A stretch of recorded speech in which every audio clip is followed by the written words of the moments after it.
Halo Sobat Bola, apa kabar? Semoga semua Baik, sehat selalu. Amin, amin, amin, amin. amin. Nih kita mau bahas tentang beberapa pemain naturalisasi nih ya, termasuk juga yang ada di Timnas U20. Revo, Ya, seperti apa nih? iya.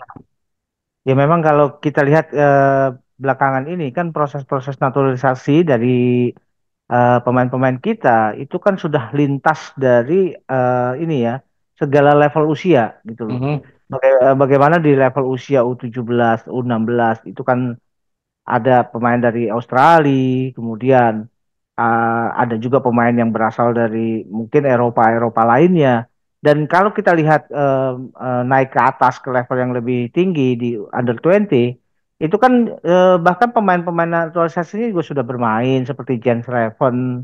Kemudian kita juga masih menunggu kedatangan dari Dion Max maupun Tim Grepen. Walaupun kalau kita lihat pada susunan pemain yang pernah diturunkan oleh Indra Safri di U20, itu mhm, kan ada beberapa nama, entahlah ini apakah disebut naturalisasi atau diaspora atau bagaimana, seperti contoh Mesal Hamzah. Mesal mhm, Hamzah ini kan pemain Persija yang lagi dipinjamkan ke PSBS Biak ya. mhm, Nah, dia punya orang tua yang berasal dari Sudan. Kemudian kita lihat juga kepada Amaury Simon ya. Dia saat ini bermain di Dewa United, di Bali United. Orang tuanya berasal, bapaknya dari Prancis. Kemudian kita juga pernah melihat pada Kamara Usman. Ini Kamara Usmane ini berasal dari Guyana ya, Guinea. Nah, mhm, ini juga pemain yang bermain di PSIM Yogyakarta. Selain dari Jens Leven dan Walber Jardim. Walber Jardim memang bapaknya pernah bermain di Liga 1 Indonesia, dan saat ini Walber juga sedang bermain di Sao Paulo Junior gitu loh. mhm, mhm, Nah, sementara Jens Leven sendiri bermain di Dordrecht Under 20. Jadi sebetulnya kalau kita lihat dari lintas usia, itu semua level usia yang ada di timnas itu dimasuki oleh pemain-pemain diaspora kita gitu, Bro. mhm. Dan yang terakhir adalah Timnas Senior ya, dua pemain kita Timnas senior. Iya, yang Eliano. sedang dalam proses ya. Betul. Eliano Reinders sama Miss Helger itu kan diharapkan sudah bisa bermain ketika bermain kita akan tandang ke Bahrain dan China. Nah, Mhm, makanya karena roda kompetisi juga masih berjalan di liganya mereka, di Liga Belanda, tentu PSSI tidak ingin ini membuang waktu percuma. mhm, Akhirnya pengambilan sumpahnya mungkin akan dilakukan di Kedubes Indonesia di Belanda mhm. untuk Eliano Renders maupun Miss Hilger.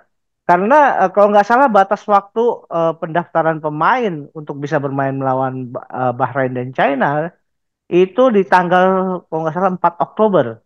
Jadi pengambilan sumpahnya mungkin tanggal 30 September inilah gitu loh, Bro.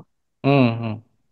Ya memang jadi kejar-kejaran ya. Tapi sekarang gini ya, Kak, anggaplah bahwa Michelle Gerd dan Eliano ini Hmm, bisa diambil sumpah di hari Senin ya kalau tidak salah. ya, Kemudian beberapa hari kemudian harus ada pindah federasi, tapi kayaknya sih nggak ada kesulitan. ya, Dan kemudian dimainkan di Bahrain betul. misalkan, apakah Ya. langsung nyetel nih pemain? Ya tentu pasti akan ada penyesuaian ya. Penyesuaian itu kan juga sudah pernah dilakukan oleh Eliano maupun Miss itu ketika mereka hadir dalam latihan ketika Indonesia tandang ya, kandang ya melawan Australia. Jadi Mhm, mudah-mudahan saja bahwa walaupun latihannya hanya sebentar, ya dengan mereka juga bermain di liga yang bagus, punya daya adaptasi yang lebih tinggi. Tapi walaupun bagaimana, yang namanya sebuah kesebelasan yang terdiri dari 11 orang, rasanya butuh juga waktu untuk bisa melakukan adaptasi dengan pemain-pemain lainnya. mhm, Walaupun dengan pemain yang sesama dari diaspora. mhm. Tapi ya pasti masih dibutuhkan yang namanya adaptasi, Bro. Ya, ya. Kita balik ke yang tim U20 nih, di mana Ya, tim U20 ini akan melawan Maladewa. Ya, Ya, ada tanggal 25 September ini malam. betul. Dan kemudian main lagi tanggal 27.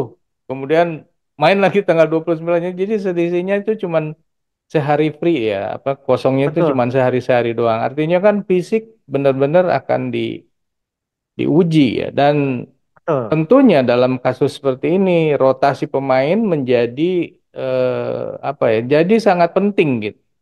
Nah, Betul. kira-kira mana yang dianggap berat ya di antara ketiga lawan ini? Sehingga kalau misalnya beratnya adalah di awal sama akhir, ya berarti yang tengahnya tim kedua gitu. Tapi kalau misalnya yang beratnya di tim yang di tengah berarti yang di lawan di awal awal dan akhir yang bisa campur gitu lah. Ya, memang ini kan kita tidak bisa menduga ya apa susunan formasi yang akan diturunkan oleh Indra Safri. Tapi yang jelas memang kalau kita merujuk pada pembagian grup, kita kan apa, termasuk dalam grup F ya. Ini Hmm, tergabung selain Indonesia ada di situ Yaman, mhm, Timor Leste dan Maladewa, Maldives mhm, ya. Nah, mhm, khusus untuk kekuatan kalau kita merujuk pada kekuatan kualitas dari timnas mhm, dibandingkan dengan timnas negara lain, saya melihat bahwa pertama ya Indonesia punya keuntungan bahwa kita bermain di kandang. mhm, Artinya penyesuaian dan aklimatisasi cuaca itu mungkin tidak terlalu ini ya berpengaruh ya. mhm, Berbeda dengan bisa saja ini yang juga akan punya pengaruh terhadap kesebelasan dari Yaman mhm, maupun Maldives ya. Walaupun kalau kita melihat mungkin kalau Timor Leste ya sama saja lah cuacanya dengan kita. Nah, ke kekuatan timnas kita dibandingkan dengan Maldives tentu kita punya, saya sih masih berpikir bahwa kualitas pemain timnas kita itu jauh lebih baik ketimbang Maldives ya. Maldives negara kepulauan yang apa bentuknya juga masih sangat kecil ya. Jadi saya pikir tidak ada alasan kalau kita tidak bisa mengambil angka penuh dari Maldives. Begitu juga dengan Timor Leste. Timor Leste kan juga belakangan tidak menunjukkan perbaikan ya dalam ranking FIFA maupun kualitas permainan. Ya rasa-rasanya untuk dua dua tim ini itu levelnya jauh di bawah kita ya. mhm, Berbeda dengan dengan Yaman ya. Nah, Yaman kalau kita bicara mengenai pembagian Asia ya dari berbagai geografis, kita membandingkan Yaman ini kan ada di Asia Barat ya. mhm, Asia Barat itu kan banyak negara-negara bagus di mhm, dalam hal ini. Seperti Irak, Arab mhm, Saudi, Oman, kemudian Qatar, Uni Arab Emirat dan sebagainya ya. Nah, tentu budaya sepak bolanya juga saya pikir tidak jauh-jauh dari apa yang biasa kita lihat. Yang biasa kita lihat saksikan adalah bagaimana tim Irak, bagaimana tim Arab Saudi, mhm, Qatar dan sebagainya. Nah, itu juga bisa menjadi rujukan bahwa gaya permainan Yaman mungkin tidak jauh berbeda dengan gaya permainan dari negara-negara Asia Barat lainnya. mhm, Cuma yang membedakan adalah kualitas individu dan kualitas permainan secara tim.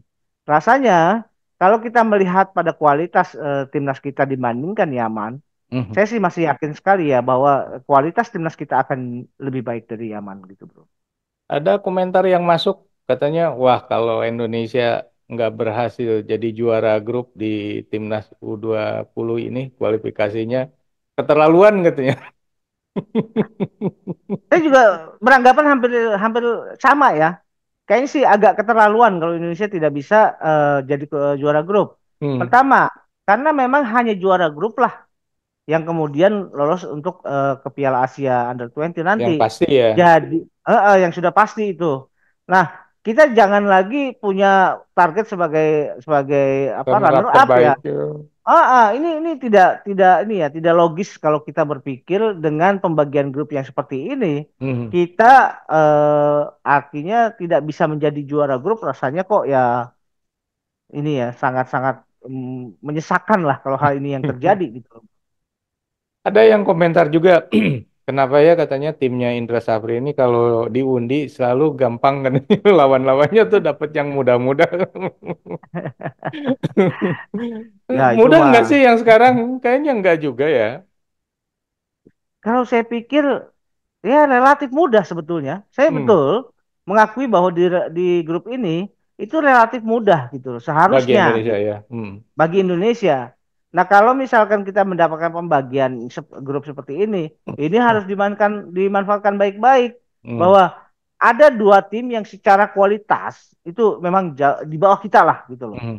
Nah, ada memang tim yang harus kita waspadai sebetulnya, tapi tidak kita takuti gitu loh. Hmm. Tidak akan memberikan intimidasi atau membuat kita keder lah. Hmm. Walaupun tim ini berasal dari Asia Barat, tim ini adalah Yaman gitu loh. Hmm. Yaman kita tahu ya kondisi dalam negerinya aja masih ini ya, masih tidak stabil. Hmm. Apakah mereka juga punya pengaruh terhadap kekuatan timnas? Saya yakin sih bahwa stabilitas kondisi di negara itu akan punya pengaruh besar terhadap perkembangan olahraga di negara tersebut, bro. Hmm. Itu udah Jadi pasti. jadi setuju nih ya dengan pendapat komentar bahwa pendapat netizen yang menulis gitu ya komentar bahwa keterlaluan kalau tidak jadi juara grup. Betul, betul, keterlaluan, bro. Nah, tapi gini, Hmm, Indonesia saat ini naturalisasinya cuma satu, ya kan?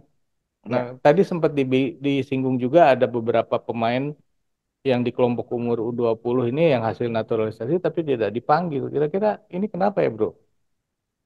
Eh, yang terakhir informasi mengenai kehadiran Wilber Jardim ya. Hmm. Wilber Jardim bermain yang versatil, dia bisa bermain sebagai fullback, dia juga bisa bermain sebagai gelandang bertahan maupun gelandang kreatif. Hmm. Ini sangat disayangkan ya, tidak bisa hadir. Kalau ini bisa betul-betul terkonfirmasi ya. Hmm. Walaupun dari informasi yang saya terima, itu sepertinya Sao Paulo sudah memberikan izin, itu satu. Kemudian tiket juga sudah dikirimkan ke Wilber. Cuma apakah pengambilan keputusan dari pihak Welbernya sendiri terhambat dengan waktu untuk pendaftaran pemain, saya juga kurang tahu apa yang menjadi Hmm. penyebab. Hmm. Tapi di luar itu sebetulnya kalaupun Welber tidak dipanggil atau karena ada sesuatu hal dia tidak bisa memenuhi panggilan, saya sih tidak terlalu khawatir dengan pembagian grup yang seperti ini. Hmm. Tapi sebetulnya yang dibutuhkan kenapa Welber juga yang notabene pemain yang berkualitas kemudian dipanggil juga untuk menghadapi tim lemah dalam hal ini. Hmm. Saya sih yakin bahwa apa selain kemenangan yang dibutuhkan, justru pemain-pemain yang punya kualitas ini juga akan coba lebih di ini ya, dibentuk lagi untuk bisa bermain secara kolektif dengan lebih baik. Jadi Hmm. penyesuaian waktu Hmm. menjelang Piala Asia yang sesungguhnya itu juga Hmm. sudah mulai dibentuk melalui permainan yang lebih terorganize. Itulah Hmm. fungsi kenapa pemain-pemain tersebut walaupun kita melawan tim lemah tetap dipanggil. Karena yang Hmm. kita butuhkan adalah adaptasi permainan gitu, bro. Hmm. Jadi semacam pemanasan yang lebih panjang gitu ya, dibikin Betul. pemanasan. Ya, Pemanasan di ajang internasional itu bagus banget tuh, bro. iya, iya, iya, iya, iya. Ada lagi bro pemain lain bro. Kenapa? Ada pemain lain lagi nggak yang naturalisasi yang tidak dipanggil? Ya kita lihat pada Kamara Usmane ya. Hmm. Ini juga kan pemain yang apa bermain di PSIM Yogyakarta. Hmm. Kemudian dia juga berposisi sebagai striker. Nah, saat ini karena dia harus bersaing dengan dua striker yang memang dibutuhkan. Karena dalam squad ini ternyata Coach Indra Safri membutuhkan dua striker gitu loh.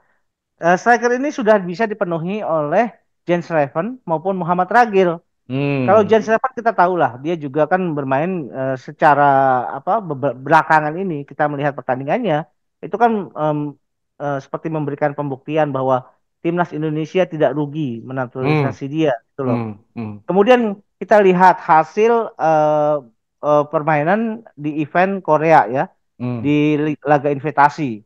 Itu Muhammad Ragil juga kan menunjukkan progres yang sangat baik. Hmm. Sehingga dengan hanya kebutuhan dua striker, ada striker-striker ya termasuk Usmane, Kamara Usmane yang Hmm. harus tersingkir maupun Arkan Kakak juga ya Oh, ya. akhirnya itu tersingkir gitu loh. Hmm. Hmm.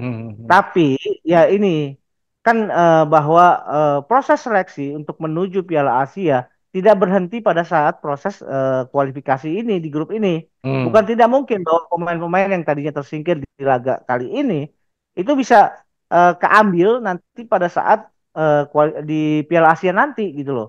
Kan hmm, artinya proses seleksi itu akan terus berjalan, proses evaluasi juga terus berjalan, gitu loh hmm. bro. Menarik nih tadi disinggung soal Arhan Kakak di mana di laga kemarin-kemarin ini kan Kakak Ya, jadi sorotan gitu. Terutama betul. pas saat di televisi komentatornya bilang, "Ayo Kakak, ayo Kakak" gitu. Ini ada ininya nggak ya? Ada kaitannya dengan itu nggak ya?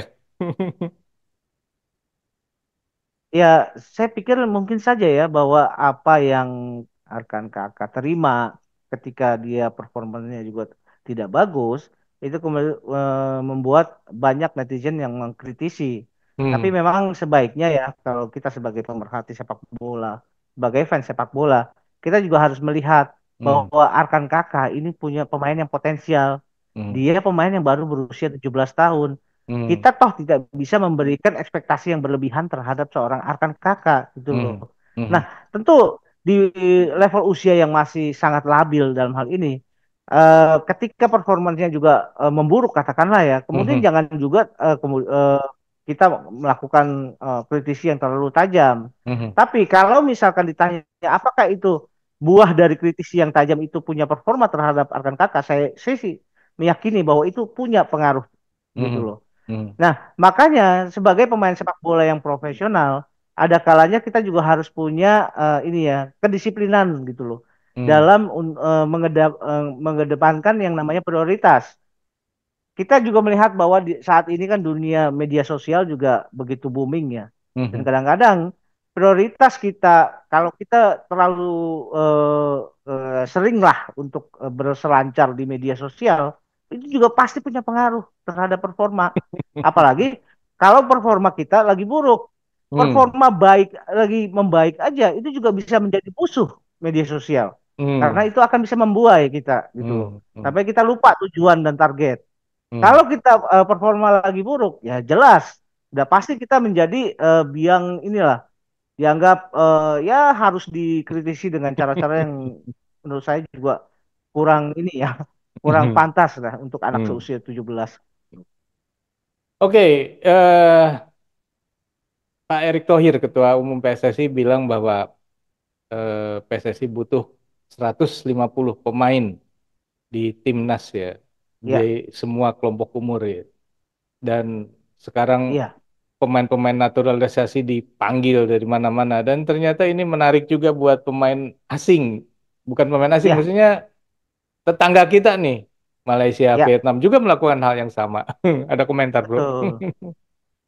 Ya, ini kan semacam etalase ya bahwa apa yang dilakukan Indonesia akhirnya kan seperti memberikan jawaban positif terhadap bagaimana cara sebuah kesebelasan itu bisa dipompa untuk kualitasnya lebih membaik lagi dengan kehadiran pemain diaspora. Hmm, Nah, sebetulnya apa yang pemain-pemain naturalisasi sebetulnya kan sudah pernah dilakukan oleh Indonesia juga, hmm, sudah pernah juga dilakukan oleh Filipina, Singapura, Malaysia, Thailand. Itu jauh-jauh tahun mungkin 10 tahun belakangan juga sudah hmm, ya, dilakukan gitu loh. hmm, hmm, Cuma kali ini Indonesia punya ramuan yang lebih lebih baik ya, hmm, bahwa yang disasar adalah pemain-pemain diaspora yang bermain di liga-liga dengan grade A gitu loh. hmm, hmm, Nah, kebetulan bahwa keseriusan dari kepengurusan PSSI, kemudian bagaimana keseriusan itu juga bisa dibuktikan dengan secara gradual, prestasi timnas juga akan membaik. Inilah yang akhirnya menarik banyak pemain-pemain diaspora kita untuk mau bergabung dengan timnas. hmm, Walaupun di awal-awal di tahun 2022 aja, itu kan hmm. masih sulit kita mencari pemain Ya, diaspora yang mau ya, ya, bergabung. ya. Tapi belakangan setelah melihat perkembangan positif, bagaimana keseriusan dari kepengurusan PSSI, bahwa PSSI punya target yang seperti ini loh, gitu Hmm, loh. Dan hmm, itu yang kemudian menarik perhatian dari mereka. Dan itu juga sebetulnya yang dilakukan oleh Malaysia agak-agak dan mungkin Vietnam, kemudian Thailand. Ini seperti apa yang dilakukan Indonesia dahulu. hmm, Mereka melakukan naturalisasi terhadap pemain-pemain asing yang bermain di liganya masing-masing gitu hmm, loh. hmm, hmm, hmm, Karena saya tahu memang tidak gampang mencari diaspora yang bermain di liga-liga top yang hmm, mau bergabung dengan timnas yang dimaksud gitu loh. Ya Hmm. contohnya saja Malaysia ya. Sampai saat ini juga kan masih kesulitan untuk mencari diaspora mereka yang bermain Hmm. di liga-liga top Eropa dan Amerika Utara untuk mau bergabung. Hmm. Ya, sebetulnya ini buah dari sebuah konsekuensi yang diambil oleh masing-masing federasi dan buah dari konsekuensi dari prestasi yang mereka torehkan gitu loh. Hmm. Karena keseriusannya terlihat belum, komitmennya belum jelas, kemudian apa namanya, kualitas yang diperlihatkan juga sepertinya tidak menarik minat. Itu yang membuat mereka kesulitan. Juga memang diaspora-diaspora yang ada berasal dari tanah leluhur di timnas Asia Tenggara lain itu tidak sebanyak di Indonesia gitu loh. Ya, ya. Kita contohkan Vietnam aja sampai saat ini. Philippe Troussier juga sudah melakukan hal yang sama sebelum dia dipecat. Hmm. Dia mencari ke Liga Prancis, ke Liga Inggris, tapi jarang pemain-pemain katakanlah yang punya darah Vietnam yang bermain di liga-liga top. Hmm. Begitu juga orang Federasi Sepak Bola Malaysia. Jarang pemain-pemain yang berdarah Malaysia yang bermain di liga-liga top gitu loh. Hmm. Jadi ini juga yang membuat akhirnya ya sudahlah kita pakai aja naturalisasi yang bermain di liga kita masing-masing gitu loh. Itu yang saat ini dipakai oleh ramuan yang dipakai oleh Vietnam gitu loh. Hmm. Walaupun sebetulnya ramuan yang dipakai oleh Vietnam ini tidak pernah dipakai oleh kita dan pernah dipakai oleh Malaysia dan tidak berhasil gitu loh. Ya, Tapi kita lihat aja nanti gitu. ya. Ya memang naturalisasi ini gampang-gampang susah ya. Buat Filipina itu kayaknya lebih gampang karena mereka tidak harus meninggalkan kewarganegaraan asing lainnya karena Ah, iya, Filipina menerapkan dua apa namanya warga negaraan kewarganegaraan ya. ya boleh. Tapi kan kalau Iya, Indonesia nggak boleh. Cuman kalau misalnya masuk ke Indonesia ya sudah yang sebelumnya harus ditinggalkan. Nggak bisa lagi jadi warga negara Indonesia dan Belanda misalnya betul, nggak bisa. Sementara di betul. Filipina itu menarik. Tapi saya nggak tahu dengan Malaysia atau Vietnam apakah mereka juga menerapkan kewarganegaraan ganda atau tidak. Kalau misalnya mereka menerapkan warga negara yang ganda itu jauh lebih mudah karena mereka bisa mengambil dari mana saja dan tidak harus keturunan Ya, kan sebetulnya. Memang kalau keturunan tuh lebih enaknya adalah bisa langsung main gitu. Kalau tidak ada keturunan dia harus main dulu di liga sini selama 5 tahun. iya, Iya. betul, betul. Nah, ya itu tadi yang sebetulnya yang ingin saya highlight. Kenapa ya, apa diaspora kita begitu berjibun, begitu banyak? Ya itu tadi ya. Karena pertama ya kepengurusan PSSI yang punya komitmen untuk melakukan perubahan. Kemudian dia prestasi yang ditunjukkan oleh timnas kita gitu loh. Mhm. Nah, selama dua komponen itu rasanya tidak dimiliki, Hmm. ya akan kesulitan buat negara ASEAN Iya, lain gitu iya, loh. iya. Walaupun mereka punya ini ya, punya darah keturunan Malaysia atau keturunan Vietnam atau Thailand, selama tidak ada komitmen yang jelas dari kepengurusan, tidak Hmm. ada prestasi yang bisa di-highlight, prestasi yang bisa menjadi ini loh etalase gitu loh. Hmm. Ini loh yang sedang saya lakukan gitu loh, Hmm. akhirnya juga orang akan berpikir dua kali untuk dilakukan neutralisasi gitu loh. Iya, iya. Jangan sampai apa yang sudah mereka lakukan itu jadi percuma. Iya. Memang mungkin yang Bro Eri sampaikan tuh betul ya mengenai kondisi di Filipina itu berbeda gitu. Hmm. Nah, nah kalau misalkan yang terjadi Vietnam dengan Malaysia ternyata punya sistem kependudukan, sistem kewarganegaraan yang seperti di Indonesia dengan hanya Iya, menganut satu, itu akan lebih sulit lagi iya, gitu loh. betul, betul. Oke sobat, itulah obrolan kita ya kali ini. Tadi kita udah bahas mengenai eh, naturalisasi yang ternyata banyak juga ya akan datang ke Indonesia dan ternyata juga menarik federasi lain negara tetangga kita untuk mencontek ya. Ya mudah-mudahan berhasil walaupun apa yang mereka lakukan sudah pernah kita lakukan sebelumnya. Betul. Kalau menurut sobat sendiri nih ya, akankah mereka berhasil dengan naturalisasinya? Lalu bagaimana dengan timnas Indonesia di U20 ini? Bisa berhasil jadi juara grup? Kalau enggak katanya keterlaluan. Setuju nggak? Silakan tulis di kolom komentar. Sekian dulu obrolan kita lanjut di obrolan lain. Sampai jumpa. Bye. Thank you, bro.